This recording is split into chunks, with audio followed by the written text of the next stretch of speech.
Boa noite. O escândalo da FIFA vai trazer que tipo de consequência para o futebol brasileiro? O Brasilianas dessa noite vai tentar ir atrás dessa resposta. No mês passado, a Polícia Federal dos Estados Unidos, o FBI, prendeu na Suíça, sede da federação, 7 dirigentes da organização, inclusive o ex-presidente da CBF, José Maria Marim. Todos são acusados de extorsão, fraude e lavagem de dinheiro ao movimentar mais de 150 milhões de dólares ilegalmente. A investigação também envolveu empresas de marketing esportivo, uma delas a Trafic, do empresário brasileiro J. Ávila. O presidente da FIFA, Joseph Blatter, reeleito mais uma vez, já anunciou sua renúncia e convocou novas eleições para dezembro. Para debater esse tema, são nossos convidados o goleiro do Palmeiras e membro do Bom Senso Futebol Clube, Fernando Praz, o diretor-presidente do Instituto Brasileiro de Direito Esportivo, Gustavo Delbin, que está a caminho, preso no trânsito, e no Rio de Janeiro, o consultor da ONU para a Copa do Brasil, o Pedro Tresgrauce. Também contamos com Também contamos com a colaboração da jornalista Sara Quiles, que vai escolher as perguntas encaminhadas pelo portal brasiliana.org. Nesse primeiro bloco, vamos falar dos desdobramentos do escândalo de corrupção da FIFA sobre o futebol brasileiro. Eu começo com o Fernando. Fernando, o que se esperar desde todo esse imbróglio aí? Bom, boa noite. Eu acho que a cada dia que passa acontecem novas descobertas, né? Começou com a prisão dos 7 integrantes da FIFA em Zurique e daí por diante começou a se desdobrar um monte de situações, né? E levantar-se um monte de suspeitas. E o que a gente fica aguardando é que até que ponto vai chegar, vamos dizer, o futebol brasileiro. Já chegou através da prisão do Marinho. Tem suspeita sobre o Ricardo Teixeira, eu acho, né? E as investigações falam em outras pessoas, mas não citam nomes, né? Mas eu acho que com o passar do tempo, aí mais 1 ou 2 semanas, deve vir à tona mais fatos que a gente vai poder... O Estadão de hoje, ele dá suspeita também sobre o atual presidente da CBF também. É uma coisa que se espera para se falar, porque... na investigação do FBI, pelo menos que eu fiquei sabendo, ele tem um codinome, né? A pessoa que está investigada. Não se sabe quem é, mas o Del Nero era vice-presidente do Marinho na administração, né? Vamos esperar para ver o que vai se escrutinar. O que vem sendo a luta do bom senso? Quais são os pontos centrais de mudança no futebol que vocês propõem e onde que emperra essa mudança? Então, a gente é parado na rua, onde quer que a gente vai, a gente é abordado por muitas pessoas e nos pedem para tratar de vários problemas do futebol, né? Mas como a gente fala, a gente não consegue abraçar o mundo, né? A gente tem nossa profissão, tem que dar atenção a ela. E a gente elegeu dois pontos que são os primeiros a serem tratados e, na nossa visão, os principais para esse momento, que é o calendário e o fair play financeiro. O calendário porque tem uma distorção muito grande. Uma equipe como o Palmeiras, as equipes grandes jogam 70, 75 jogos no ano. E equipes menores chegam a jogar 18 jogos, 15 jogos, jogam 3 meses, param, depois jogam mais 3 meses, depois entram num campeonato não sabendo se vão jogar 4 meses ou 1 mês. O Brasil é um exemplo, ele jogou a Copa Verde, o campeonato do Distrito Federal, agora ele tem a Sul-Americana, que podem ser 2 jogos só, e 4 meses sem atividade. E o fair play financeiro é que se cria uma regulamentação para a gestão do futebol. Hoje no futebol é tudo feito sem muita coerência, tu fica na dependência de, como aconteceu no Flamengo, o próprio presidente colocou no estatuto do clube situações que o dirigente que tiver uma admissão temerária ou prejudicial ao clube vai responder com os próprios bens. A gente não tem nada que dê uma direção para o futebol brasileiro em termos de gestão. Então, isso é uma das nossas... Quando se pega outros exemplos, quem que é o órgão que deveria fiscalizar? Seria uma comissão de valores imobiliários, já que nós estamos falando fundamentalmente em ativos financeiros? Então, aí tem que ver, tem a MP que vai para o Congresso, né, para ser apreciada, aí tem a criação de um órgão externo para fiscalização. Aí se tem dúvida, se é um órgão ligado à CBF, um órgão ligado ao governo, um órgão independente, isso tem que ser elaborado ainda, isso não está muito claro para mim, não. Tá. Vamos ao Rio com o Pedro. Pedro, o que você acha que pode derivar aí toda essa sucessão de escândalos? Que tipo de mudanças que você espera na CBF e no futebol em geral? Bom, boa noite. Eu acredito que a gente não deva simplesmente caçar as bruxas e fulanizar a discussão. é preciso sim passar a limpo toda essa história. Agora, é preciso entender por que é que há espaço para que coisas imorais, mesmo que não sejam ilegais, mas coisas imorais, aconteçam no futebol. Nós não podemos perder o foco das questões estruturais. Eu vejo agora, por exemplo, o Fernando dizendo que a grande preocupação dos atletas é a discussão do calendário e do fair play financeiro, e me pergunto, será que ambas as questões não são questões conjunturais?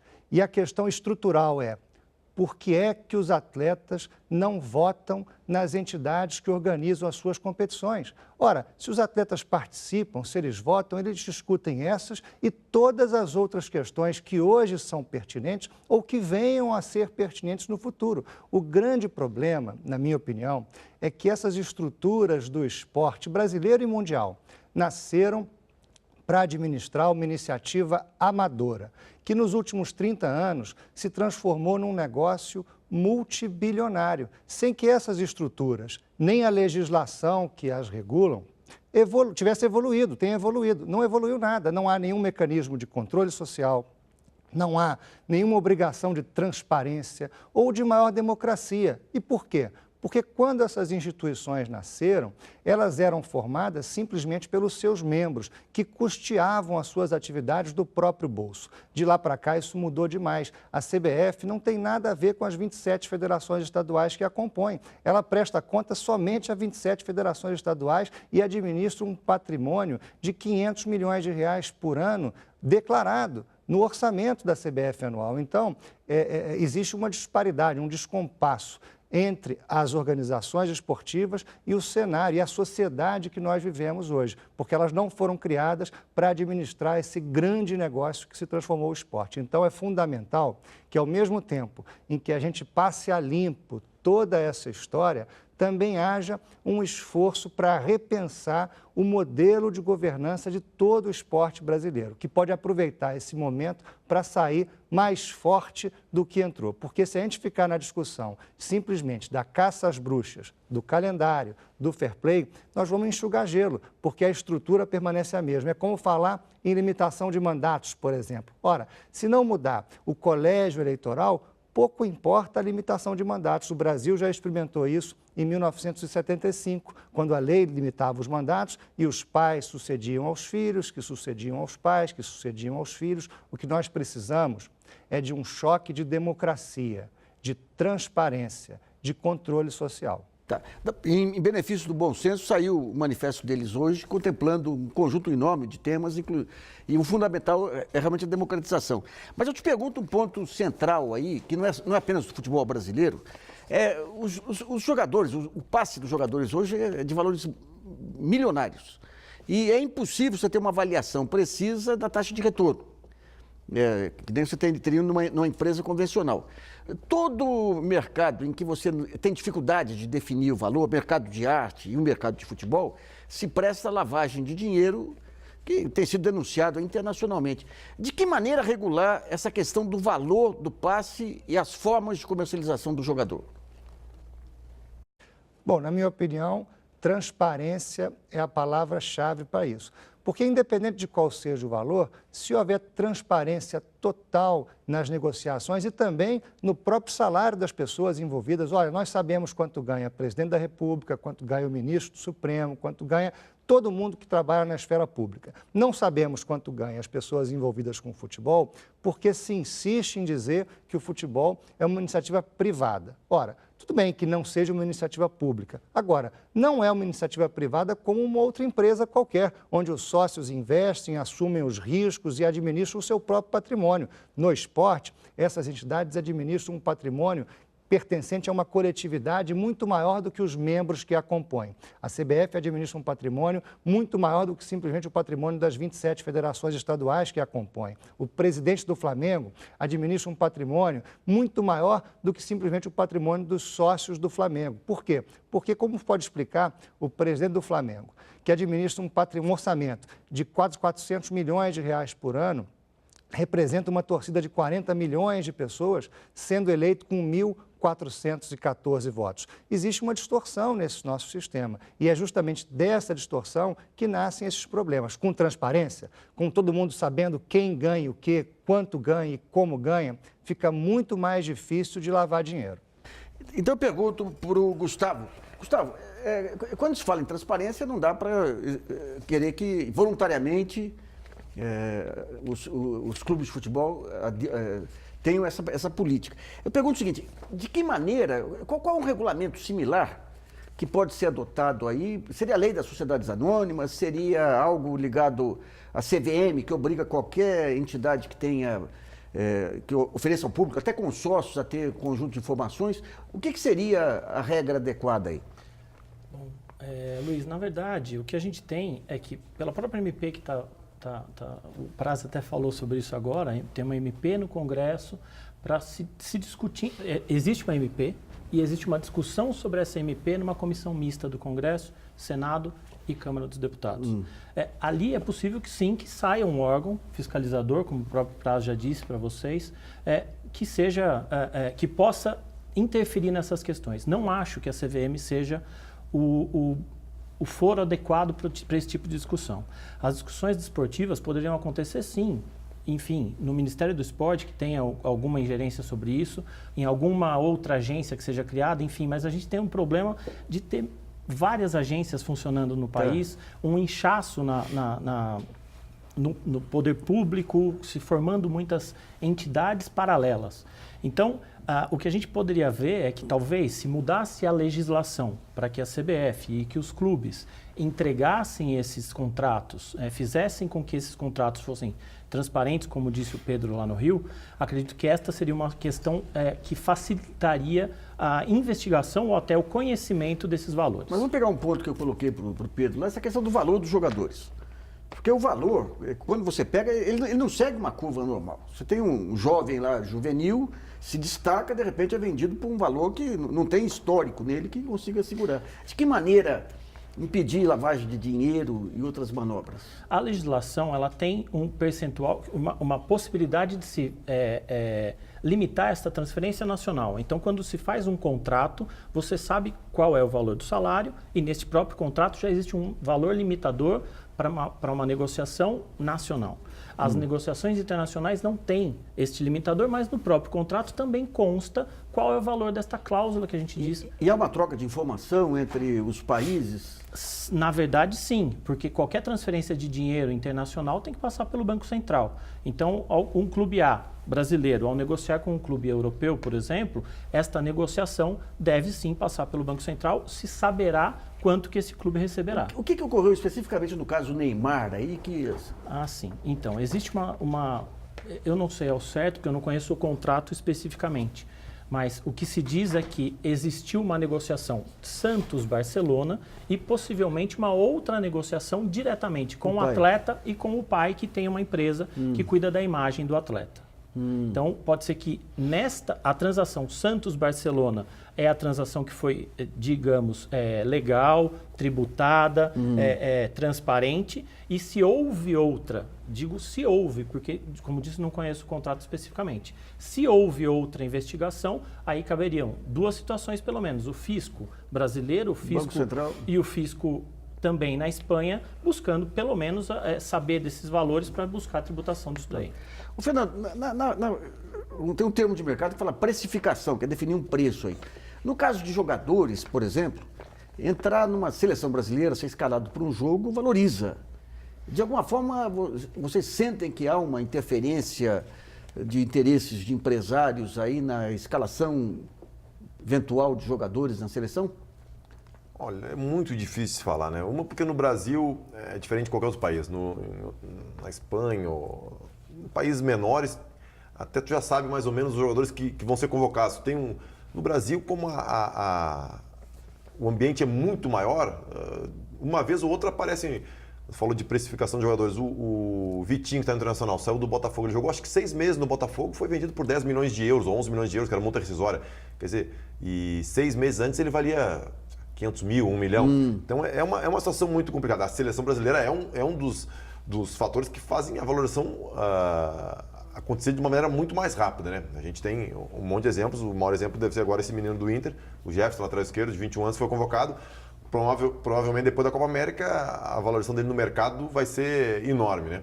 E em relação ao que o Pedro falou, uma das coisas que a gente luta, que entre na MP, que as entidades que comandam o futebol se adequem também a esse modelo de transparência, com democratização, com participação dos jogadores, com participação dos executivos, que agora tem a ABEX, né? Com a participação do... ABEX, o que é? É a Associação dos Executivos de Futebol. Tá. Com a participação de jornalistas da imprensa, de árbitros, todos os envolvidos no futebol tenham uma participação ativa nas confederações. Que elas também, como os clubes vão ser beneficiados com o refinanciamento da dívida fiscal, eles vão ter que ter algumas contrapartidas, como uma gestão que só possa gastar 70% do custo do futebol, prestação de contas auditadas externamente, todo mês para comprovar que está sendo pago tudo. E as instituições que organizam esses campeonatos, que esses clubes participam, também teriam que se enquadrar nesse modelo de gestão com transparência. E entre outras coisas que a MP... Isso está caminhando adequadamente?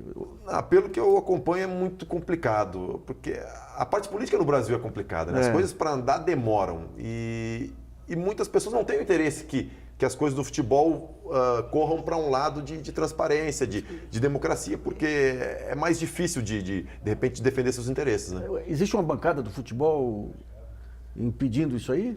Não, tem os deputados que são ligados a clubes de futebol, com certeza, que vão defender os seus interesses. Mas é uma bancada forte, grande? Mas na própria bancada do futebol, nós não podemos esquecer que tem atletas, né? O Derlei, ex-goleiro, o Romário também, aí tem o Andrei, aí tem o Zezé Perrella, enfim... Tem tanto atleta quanto... E atleta de outras modalidades também. E se criou para mim, uma mentira aqui. A MP é contra os clubes. Muito pelo contrário. A favor dos clubes. É a favor dos clubes, para que os clubes não sejam reféns de maus gestores e que venham a ficar praticamente quebrados, como estão muitos clubes no Brasil. Então não é contra os clubes e a favor dos jogadores. Pelo contrário, é para preservar os clubes. E o jogador não é burro, ele sabe que preservando o clube, tendo um clube melhor estruturado, um clube melhor administrado, vai ser melhor para mim. Essa consciência é generalizada hoje. Para eu trabalhar num clube com a saúde financeira organizada é muito melhor. Vamos a uma pergunta enviada através do portal brasilianas.org, selecionada pela jornalista Sara Kines. Lembrando que o programa é ao vivo e você ainda pode enviar a sua questão. Sara. Bom, Nassif, a gente tem duas perguntas sobre o mesmo assunto, que é do Luiz Henrique de Souza, de Araxá, Minas Gerais, e da Juliana Vargas, de São Paulo. Eles querem saber o seguinte: diante de tantas vantagens cedidas à emissora de TV Globo, o que impede o governo federal de estender o direito de transmissão do Campeonato Brasileiro a outras emissoras, contribuindo para a democratização da mídia? E no mesmo assunto ainda, esse atual modelo de venda do direito de transmissão estimula a corrupção e que modelo em outro país poderia ser replicado no Brasil? Bom, eu vou para o Pedro. Pedro, como é que é, de uma maneira geral, esses direitos de transmissão de campeonatos nacionais em outros países? Olha, é exatamente igual. O modelo de negócio do esporte no mundo é exatamente igual. É o mesmo para a Copa do Mundo, é o mesmo para os Jogos Olímpicos, é o mesmo para qualquer liga europeia e para qualquer país do mundo. A televisão transformou o esporte nesse grande negócio que é. Diretamente pela compra dos direitos e indiretamente pela exibição dos patrocinadores. Então, essa é uma questão de mercado, não é uma questão para o governo federal atuar dizendo como é que isso deve ser feito de maneira muito incisiva, porque isso feriria a livre iniciativa, que é um dos princípios da nossa Constituição. Agora, em relação à MP, ela está cheia de boa intenção, mas a forma como vem sendo encaminhada é muito perigosa. Primeiro, através de medida provisória. A medida provisória, ela usurpa a competência do Congresso Nacional, que já estava discutindo o assunto há 2 anos. Segundo, ela mistura a questão da dívida dos clubes com a estrutura do esporte no Brasil. A estrutura do esporte brasileiro vem de 1941, da ditadura do Estado Novo. E de lá para cá vem sofrendo um remendo atrás do outro, sem que a sua estrutura tenha sido mexida. A MP novamente faz um remendo perigoso, assodado. Questão de dívida, a dívida se resolve com pagamento. A dívida tem que pagar. Tudo que transcende disso merece uma discussão muito mais profunda. E a maneira assodada como a gente vem fazendo pode não levar ao melhor resultado. É muito perigoso esse momento, viu?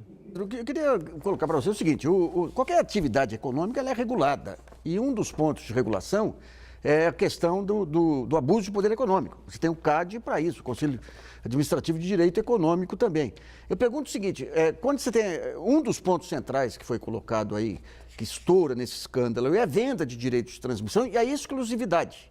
Uma coisa é o mercado, eu tenho um preço X, quem quiser pagar, entra. Outra coisa é você negociar a exclusividade. O que eu tenho visto lá de fora, aqui, sem acompanhar o setor, é que você tem aqui essa ferramenta da exclusividade que caracteriza claramente uma questão de abuso de poder econômico, que impede a competição. Então, não é caso de se regular essa parte? Olha, o CAD entendeu diferente. O CAD já foi chamado a tratar desse assunto, inclusive mais de uma vez já se levou ao CAD a questão e, enfim, considerou-se que era razoável o modelo que vinha sendo implantado. Então, esse assunto aí já foi superado, pelo menos pelas instâncias atuais que hoje regulam a questão no Brasil. Realmente, existe uma questão de fundo que talvez seja o caso de se enfrentar. Nós temos no Brasil praticamente um monopólio da comunicação numa única empresa. E isso realmente também se traduz no futebol. Agora, é uma questão que transcende o futebol, vai muito mais além da simples comercialização dos direitos de transmissão. Se nós já temos no próprio mercado publicitário a concentração de riqueza num único veículo, ora, como é que o futebol poderia escapar disso? Aí eu não entendo. O escândalo do FBI, um dos pontos centrais aí é venda de direitos de transmissão. Como que isso não é central, digamos, o tema que nós estamos discutindo é em que isso muda o futebol, né? Como que isso não vai afetar internamente se é um dos pontos centrais da investigação do FBI e do pagamento de propinas?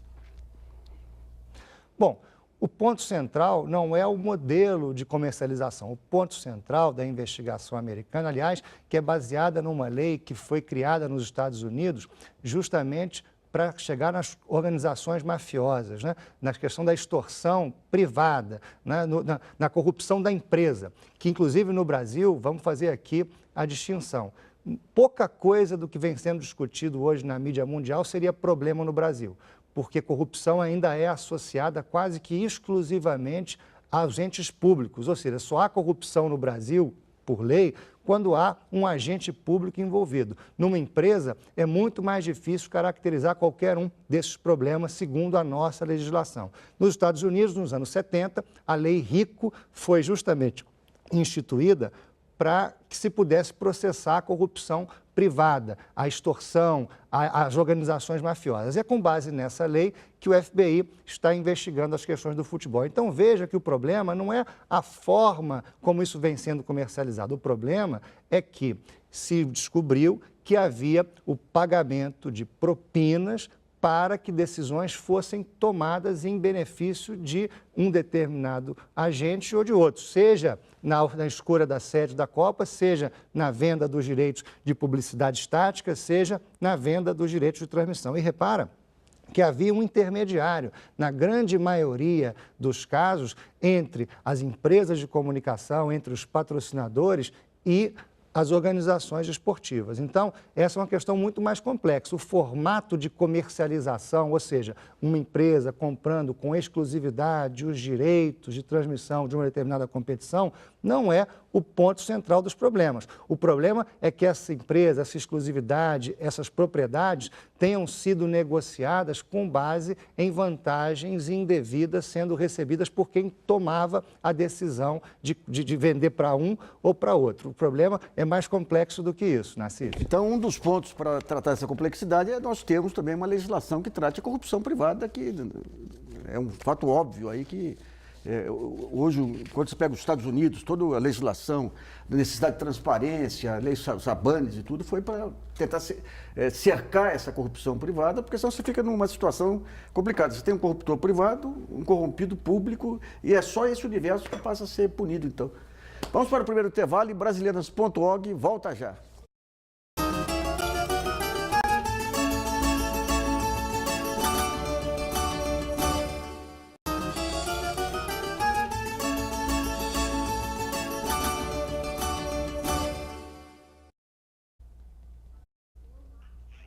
Voltamos a apresentar o programa Brasileiras.org, que discute hoje os desdobramentos do escândalo de corrupção na FIFA sobre o futebol brasileiro. Nesse segundo bloco, vamos abordar as mudanças estruturais necessárias para viabilizar aí o futebol brasileiro. Eu começo com o Gustavo. Eu lembro que algumas décadas atrás, aí, para tentar democratizar um pouquinho mais essa questão dos clubes, porque você tinha a questão do conselheiro vitalício, né, que acabava dominando as eleições.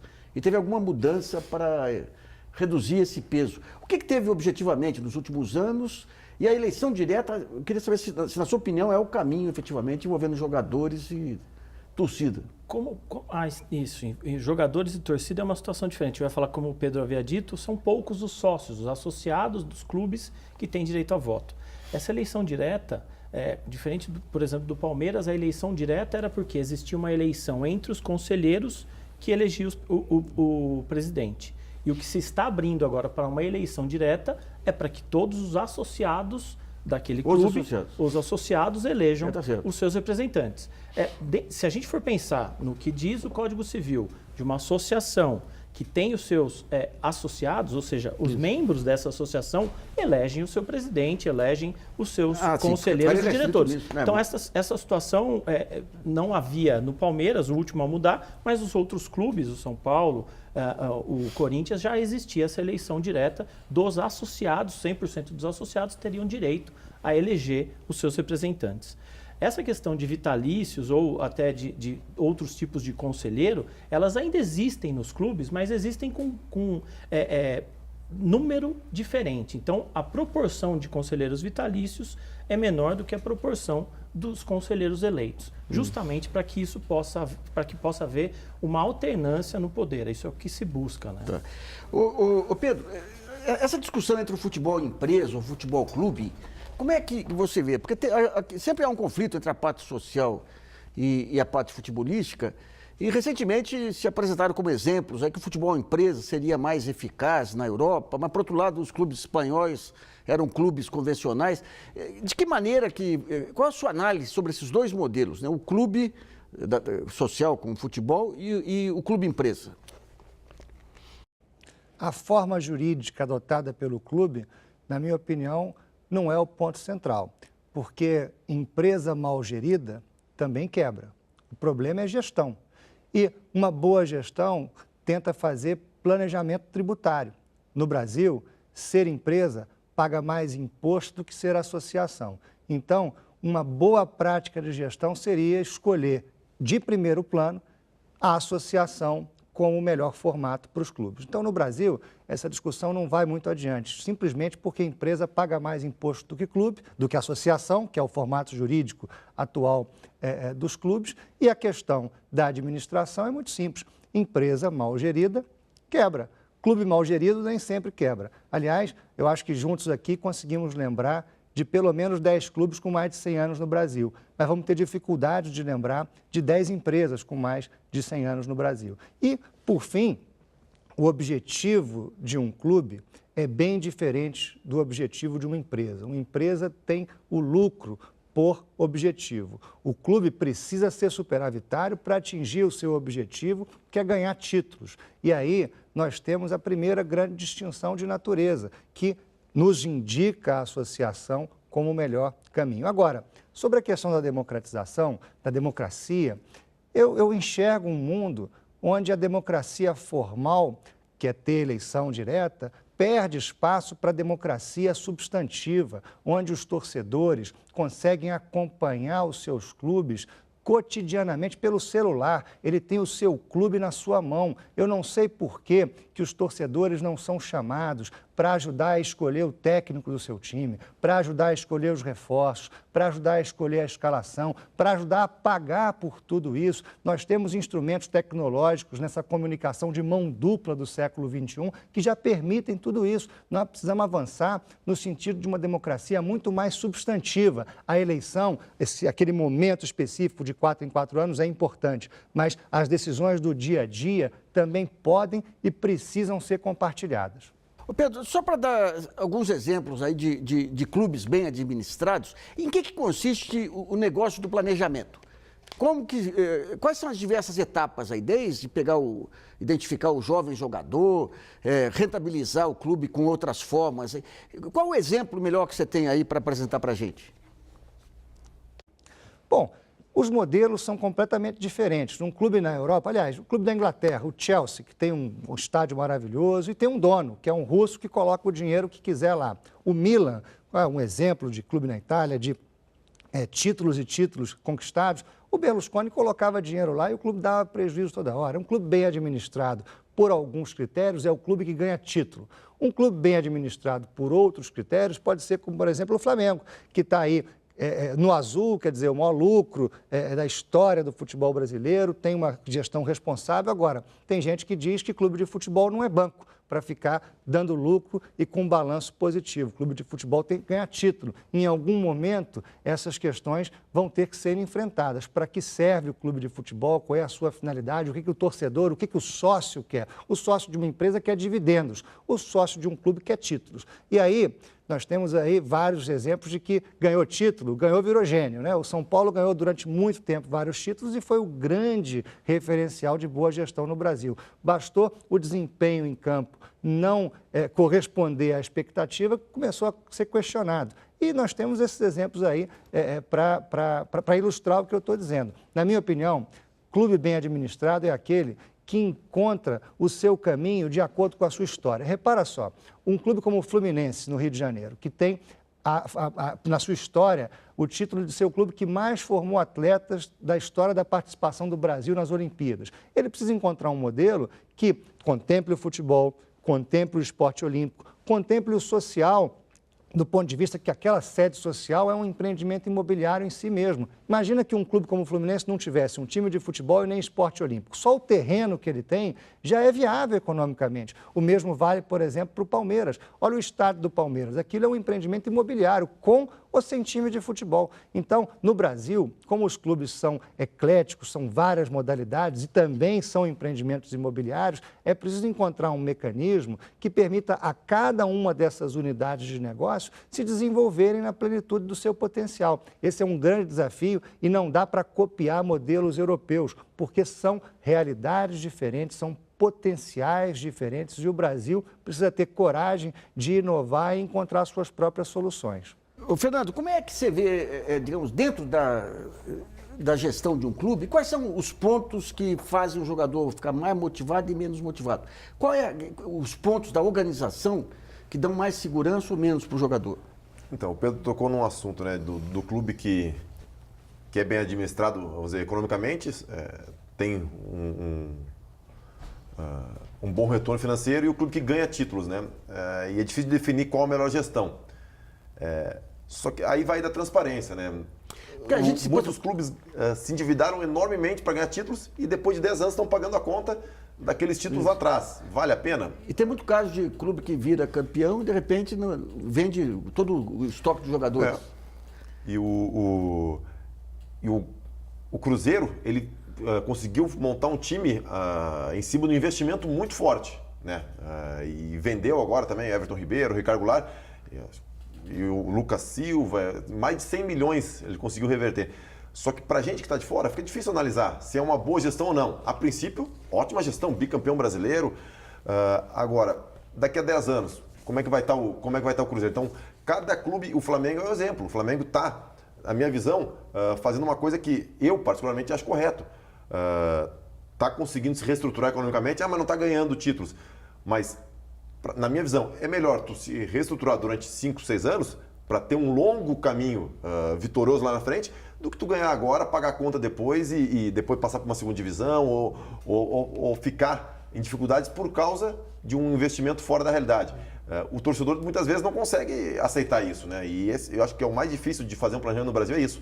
Tu manter o planejamento durante o ano com os resultados em campo não acontecendo. Então, eu queria ver com o Gustavo. Gustavo, quando um clube compra um jogador, faz um baita investimento, você tem uma análise objetiva de relação custo-benefício, o retorno que pode dar, ou se pensa especificamente na vitória sem as implicações adicionais aí? A princípio, a situação é imediata. É uma situação de se pensar numa posição, por exemplo, que se falta dentro da equipe, suprir a necessidade daquela posição e fazer com que o time volte a ganhar. Mas a situação inversa, que deveria ser a mais valorizada e que alguns clubes a gente sabe que valoriza, é formação de atletas. Se ele consegue formar esses atletas na base, ele não precisa comprar um time inteiro de 11 jogadores. Quem que é o time que trabalha bem isso? Que trabalha a base? São muitos times do Brasil que tem. O São Paulo tem uma base muito boa, o Atlético Paranaense tem uma base muito boa, o Bahia e o Vitória tem bases, o Vitória acho que mais, o Vitória é mais do que o Bahia. O Atlético Mineiro, a gente sabe que tem base, o Cruzeiro sabe que tem base. Então, quer dizer, times que conseguem montar, no Sul, Grêmio e Internacional também, são times que conseguem formar nas suas escolas, nas suas academias de base, atletas para esse tipo de reposição. Então, ele vai ter um investimento constante na educação e na formação desse atleta para colocá-lo para jogar.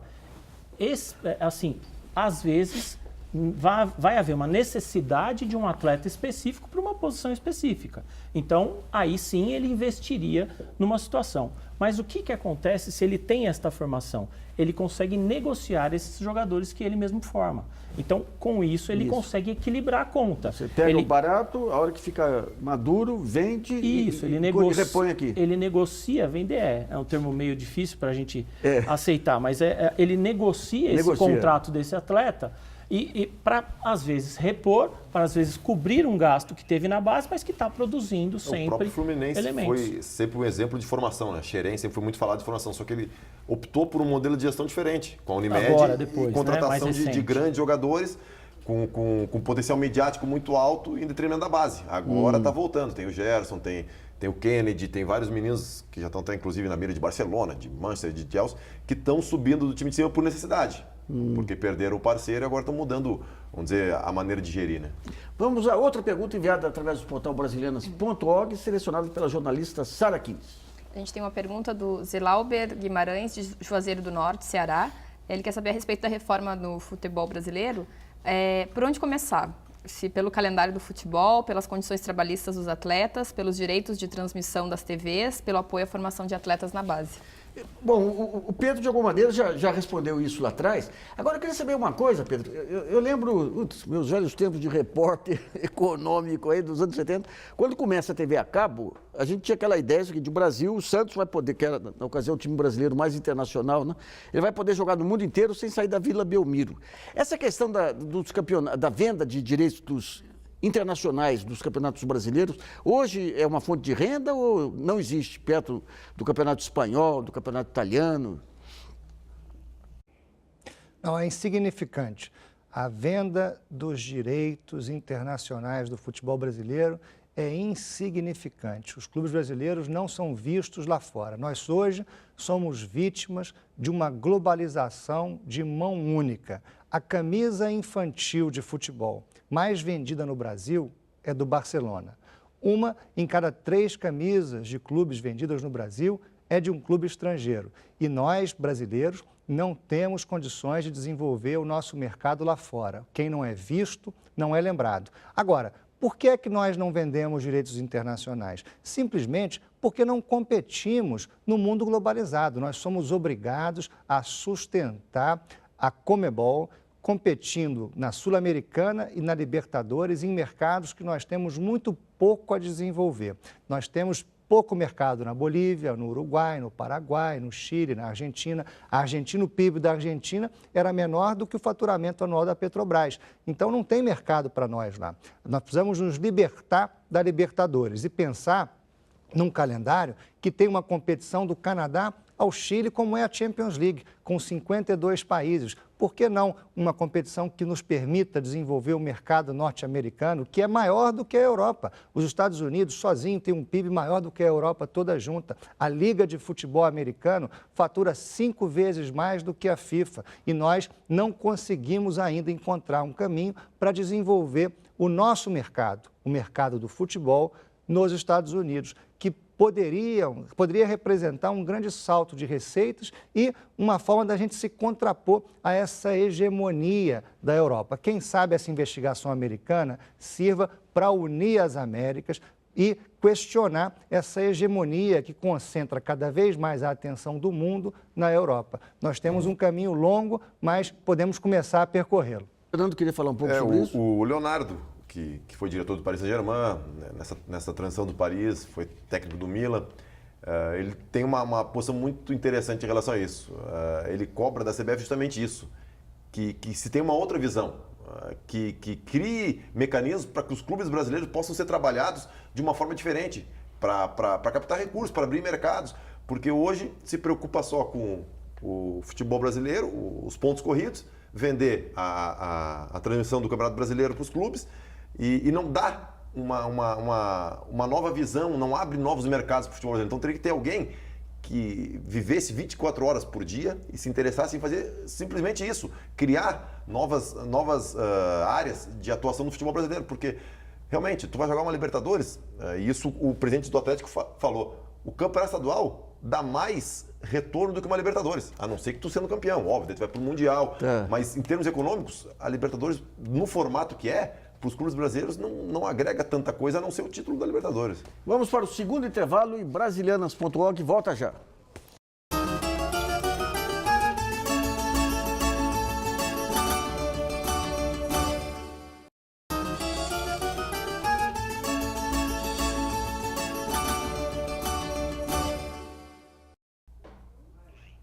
Voltamos a apresentar o programa Brasilianas.org, que discute hoje os impactos do escândalo de corrupção na FIFA sobre o futebol brasileiro. Nesse último bloco, vamos voltar ao tema dos mecanismos legais existentes hoje no país para inibir a corrupção no futebol. Eu começo com o Pedro, lá no Rio de Janeiro. Pedro, você já abordou isso em um dos blocos. Para sintetizar, o que seria necessário de legislação ou de algum conselho aí para atuar, impedir essa corrupção? Bom, primeiro, uma nova lei para o esporte brasileiro.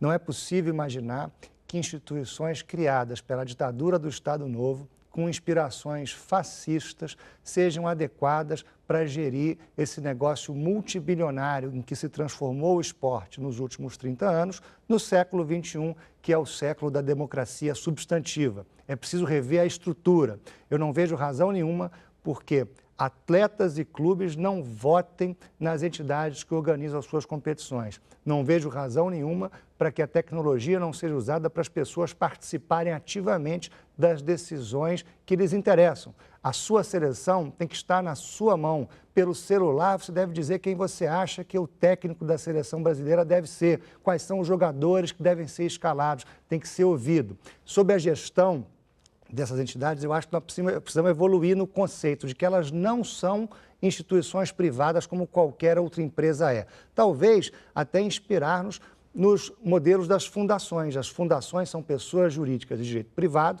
mas têm necessariamente o Ministério Público participando da sua gestão. As organizações esportivas hoje precisam ser diferenciadas no ponto de vista do seu funcionamento legal. A lei tem que dar o parâmetro. A Constituição dá autonomia de organização e funcionamento para as organizações esportivas, mas a lei deve dar o parâmetro. E o parâmetro talvez seja o mesmo parâmetro das fundações, onde o Ministério Público participa ativamente da gestão necessariamente. Ou até mesmo a OAB, que é uma autarquia, uma instituição sui generis e que não pode servir de modelo para as organizações esportivas, mas mostra que quando o legislador quer, ele diferencia. Ele pode sim criar um tipo jurídico especial para as organizações esportivas. Eu acho que o primeiro passo, Luiz, é discutir essa nova legislação que crie controle social, democracia e transparência nas organizações esportivas brasileiras. Ô, Fernando, em relação a esse tema, a gente estava comentando no intervalo que a gente fez um seminário e fiquei muito impressionado com a organização da Confederação Brasileira Paralímpica.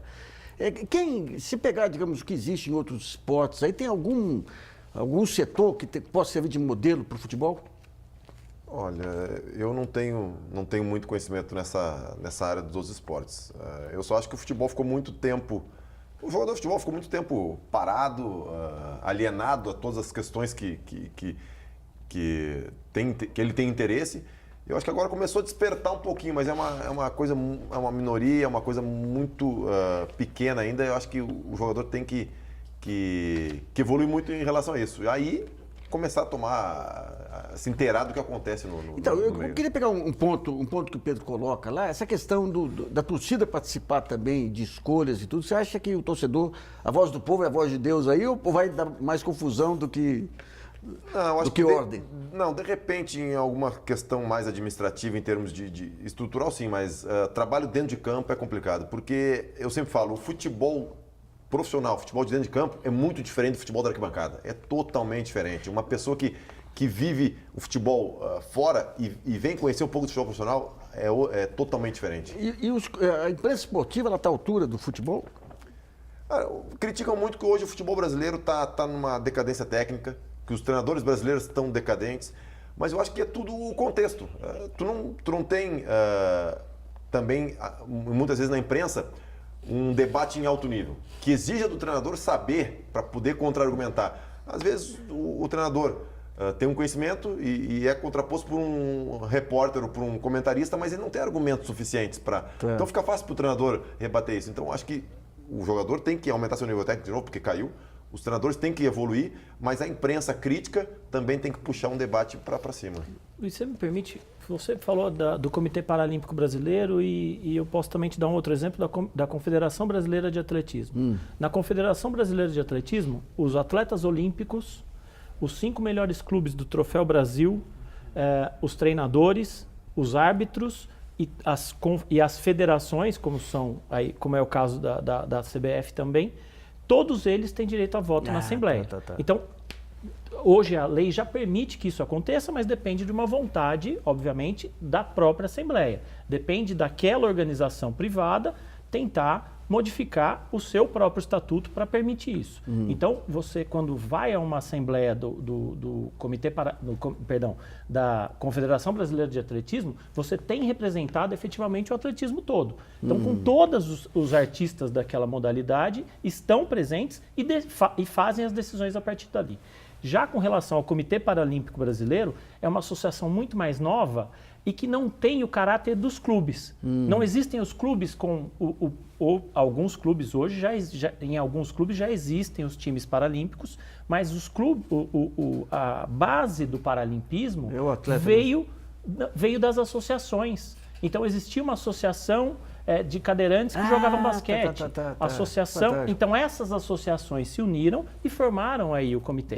Então legal. Esta situação é bem diferente porque é mais recente e muito, óbvio, um pouco menor, né? A estrutura é um pouco menor, mas ela é muito profissionalizada. Então eles contrataram efetivamente um gestor, contrataram efetivamente um advogado, um médico para ser, enfim, todas as pessoas que trabalham naquela estrutura são pessoas profissionais contratadas e que recebem para aquilo.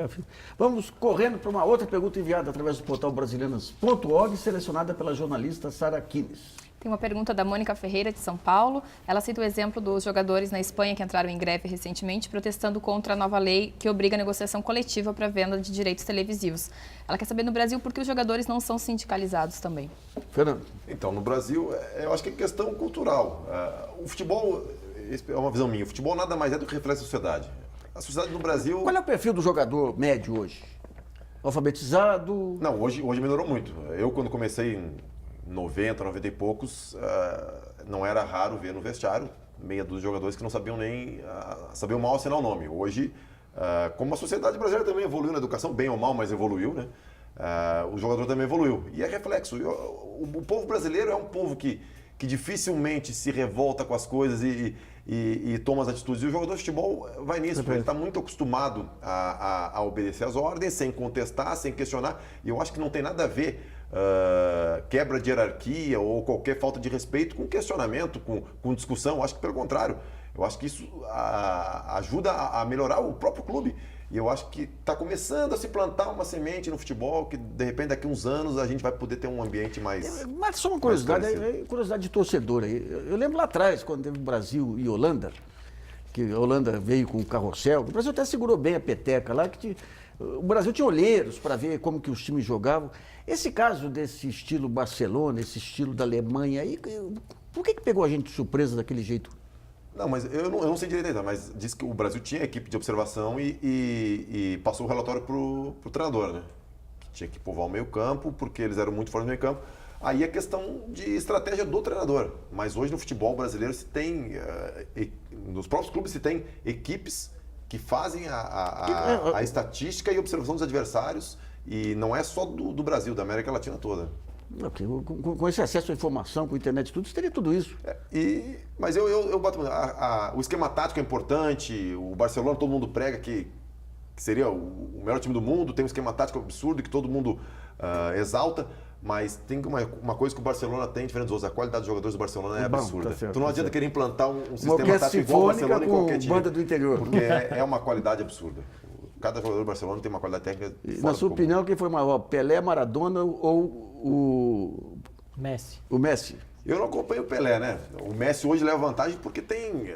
o mundo todo vê o Messi fazer um balãozinho no treino, o mundo todo vê. Mas o Pelé, pelo que me falam, não tem comparação. Mas eu acho que hoje o Messi já está acima do Maradona. A efetividade dele, eu nunca vi coisa igual. Parece jogador de Falam que Cebolinha. o Messi não parece- conquistou a Copa do Mundo, mas o que o Messi fez ao longo da carreira, porra... Bom, o programa Brasileiras.org sobre os impactos do escândalo da corrupção na FIFA sobre o futebol brasileiro termina por aqui. Agradeço a participação do goleiro do Palmeiras e membro do Bom Senso Futebol Clube, Fernando Praz, do diretor-presidente do Instituto Brasileiro de Direito Esportivo, Gustavo Delbin, e do especialista em Direito Esportivo da Fundação Getúlio Vargas, Pedro Trengraus. E também agradeço a colaboração da jornalista Sara Kines e de você que nos acompanhou em mais essa edição. Lembre-se, você pode continuar colaborando e enviando sugestões, textos e vídeos para o portal brasilianas.org. Esse espaço aqui também é seu. E voltamos na próxima segunda-feira, às 8 da noite. Até lá.